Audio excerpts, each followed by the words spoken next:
Welcome back. Thank you so much for staying with Monday Special. We have a lot of your texts coming in. We'll try and get to them in just a few moments. Let me read one now. And this one is following from Mr. Charles Suwina, the police spokesman. There's a question around evidence. For example, the lady in question in the story that Evelyn had done didn't have any evidence by the time she was going to the police. So here's an example of a woman who knows she's been violated, but she doesn't have the evidence. And so a lot of the time what happens is that they're turned away because they're told, you don't have evidence, I can't really help you.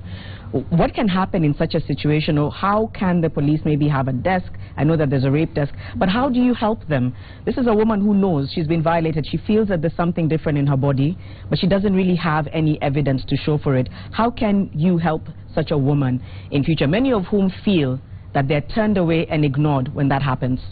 In ideal situation, we ought not to turn away anyone. But a lot of them say they're turned away. Who has reported an offense. Yes. Especially in terms of rape. But there are also ideal practices that we advise people to have. One, once you've been raped, I think it is important that even before you come to the police, you rush to hospital so that we can be able to preserve evidence. If by bad luck someone is ignorant and this is not done, much of the times the forensic evidence is quite technical but very, very important. Dr. here will tell you that even after 24 hours, with proper technical advice and forensics, they are able to tell. We were just discussing on issues of hair, the nails and so on and so forth. But sometimes also we get handicaps, because like now we are in the process of doing a more advanced laboratory for forensics, and that is quite important. So we are saying that we encourage each and every person to try for the best practice to seek medical attention immediately they get into this Let's again visit something else that we'd mentioned, and I know you want to comment on women and healthcare, especially those who've been violated. We'll come to that in just a moment. But still on the issue of why Mugo Wairimu's practice remained closed and then reopened, and a lot of people just concerned that that shouldn't happen. Again, how do we ensure that these quacks remain, that their practices remain closed? Maybe that's something you can answer, and maybe the two doctors can also come in. First of all, we need very close collaboration between us and the medical practitioners, and more so the medical practitioners board that has that mandate to check when people are practicing with licenses, when they are not quack or proper doctors. So ours, we cut across every department, generally. Even if you go to veterinary, we cut across whatever it is. So we are much supportive to the medical practitioners board, and many a times they come to us seeking for that assistance. Like for example, when the so-called Dr. Mugo in quotes was arrested and charged in June for practicing without a license, the medical practitioners board ought to have closed the premise if they had they were sure that this man did not have the license. Can you comment on that, on why? I want to confirm that the clinic was actually closed. So why was it reopened? In June. But remember what I said, limited capacity. So there's what we call vigilance and monitoring what is going on. And this immediately then goes into even the public themselves. And we have a big task with the media and the doctors and all these associations. We must educate the public that the first responsibility actually starts with them. So you must be very curious. If you know that something has happened here and it's closed and it's opened again, we must create channels where they're able to report that something is going on. When his practice was closed, was it announced? Because maybe, if it's done underwater, no one really knows what's happening. Maybe there needs to be a lot more noise. There needs to be some kind of ad out there saying this is a quack and his practice has been closed. Actually, the board has a very close relationship with the press. Every time it's closed, it's flashed on the media and all that. But my only problem is how many people are actually watching TV. It's probably a very small proportion. So what you're trying to introduce, and I think it could probably work in future, there must be a way of publicizing this in a media that can reach more people. Like, for example, if you look at even insurance companies, every year, even lawyers, every year they publish a list of those people who have complied with things that should be done. So perhaps we need to go to that direction. Okay. A window of opportunity in this sense. The fact that we're now moving to Nyumba Kumi and the community health units, that will actually be an opportune area, because what's very clear, women will seek access at the nearest facilities before they move to now the bigger and the tertiary kind of facilities. So I think that's something that needs to be strengthened, you know, to be able to get the public in the know or in the vogue that this indeed is not an appropriate facility. I think apart from that, the Medical Practitioners Board can also come up with a simple way. For example, we've gone slightly, we're a bit digital, and what we can do is probably they can come up with a simple number that maybe if you log in the name of an hospital or the name of a doctor, then immediately you get the result, whether his license for that year. In fact, I was going to ask about a portal. I believe there's is it the Kenya Medical Board.co.ke? Yeah, that's a portal. Not a lot of people have access to the. Sometimes you look at people who don't have access to the internet. There's not many people who do, and I think that's where the phone line comes in. Is that something that's in the works? Because that would be a great way of ascertaining that this person is legitimately registered. Well, I like that idea, and I can tell you that there's been a lot of progress in the way the board does business, and they've really built a very big IT platform. And I see this as an opportunity of enhancing that IT platform to even have those toll-free numbers, so that any time you can actually call and find out, is this actually the right place for me to go? Right now, as those processes, as those have been put in place, there could be someone watching this from a different part of the country, whether it's Embu or Kisii or Mombasa, and they feel like there's a quack in their midst, someone who's been purporting to be a doctor. What can those people do immediately starting now? Who can they talk to? Who can they call to get that information out there? I want to start by mentioning the associations. We're open. Call us, send us an email, do whatever, come to our offices. We'll actually convey that information to the medical. I think we'll try and get the numbers and scroll them later on towards the end of the show. But having said that, the CEO of the Medical Practitioner Dentist Board, his number is open 24 hours. So that's another number that should actually be known to the public, so the that you CEO. make sure that is Mr. Yumbia. His personal line? Yes. It'll crash. He may not be able to keep up with the traffic. I think you need a toll-free line. So we already talked about toll-free line. Sure. But we must also have individuals who we call champions who can actually, you can be able to reach. Because there's certain times, I now see it in security. I know a lot of county commissioners who tell you, I've got these two lines, call it anytime, 24 hours, and I'll be able to pick it if it comes through. And, so we must have all this platform going together. And I also believe with the county system, you have the county health system. So that would be your immediate fallback plan, because they do have governance within the counties.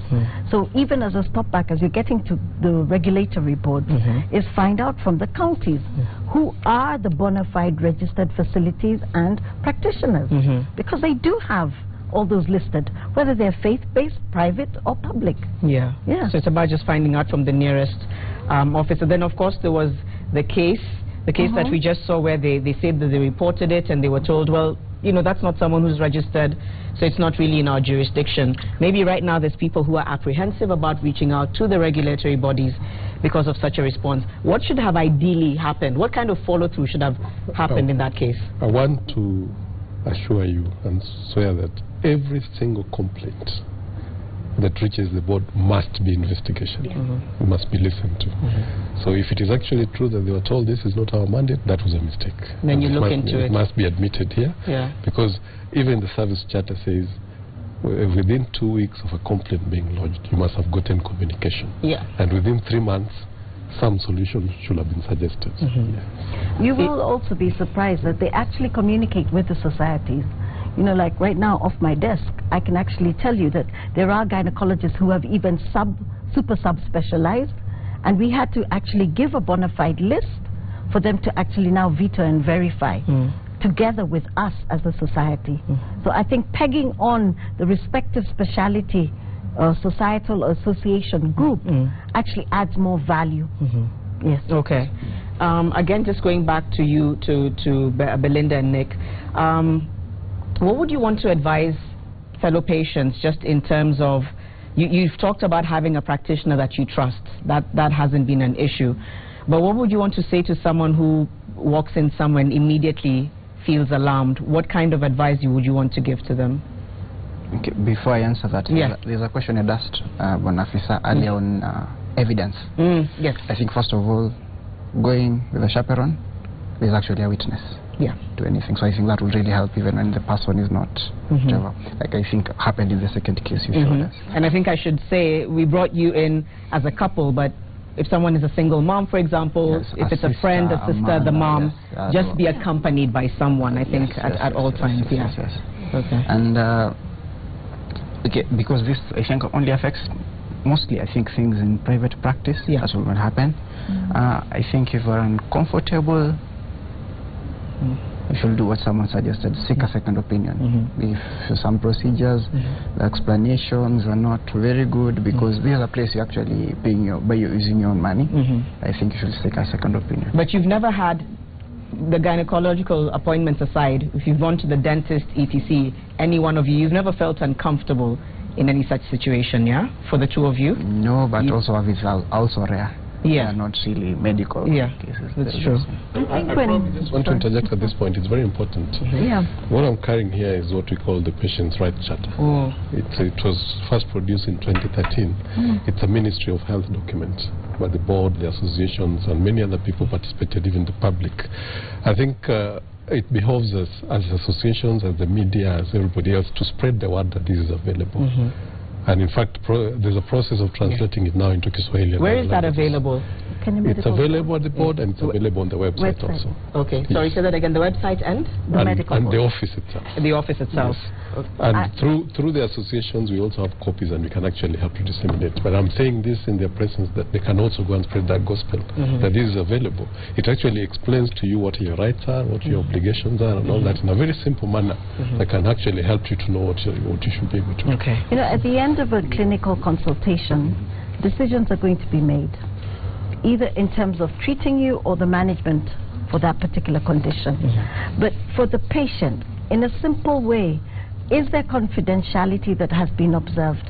Is it respectful care? You know, I would be giving you vulgarities as I'm trying to get information from you, or not even paying attention to you. Is there privacy? You know, the simple norms that would actually give you the confidence to remain in that setup. So if you begin to find that that's not happening, and I cannot make a decision because the doctor seems to be skewing information into what he thinks as opposed to what the patient would actually want, then I think you have a problem. Then you have a problem. We're actually out of time. Lemmy from Nairobi is asking Mr. Charles Owino, kindly, do you believe the police force has enough resources to tackle such issues? Is resource still an issue? I don't think there is any department that has enough. Even on your own, even if you are to be paid a lot of money, it won't be enough.